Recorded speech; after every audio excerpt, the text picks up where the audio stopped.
بسم اللہ الرحمن الرحیم۔ عام طور پر دوست و احباب پوچھتے ہیں کہ رمضان میں کون سا وظیفہ کرنا چاہیے۔ اس حوالے سے بنیادی بات یاد رکھیں کہ رمضان میں فرائض، واجبات، سنن اور نوافل پر درجہ بدرجہ عمل کریں۔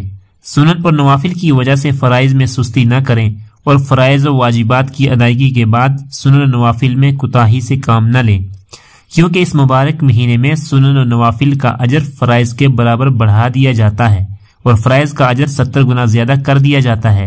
اس لیے پورا مہینہ چاق و چوبند ہو کر چستی اور دل جمعی کے ساتھ عبادات اور دعاؤں میں مسلسل مصروف رہیں۔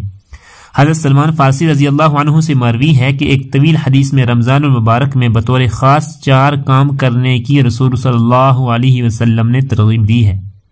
اس مہینے میں 4 چیزیں کثرت سے کیا کرو، جن میں سے 2 چیزیں اللہ کی رضا کے لیے ہیں اور 2 چیزیں ایسی ہیں جن سے تمہیں چارہ کار نہیں۔ پہلی 2 چیزیں جن سے تم اپنے رب کو راضی کرو وہ کلمہ طیبہ اور استغفار کی کثرت ہے، اور دوسری 2 چیزیں یہ ہیں کہ جنت کی طلب کرو اور جہنم کی آگ سے پناہ مانگو۔ وآخر دعوانا الحمد للہ رب العالمین۔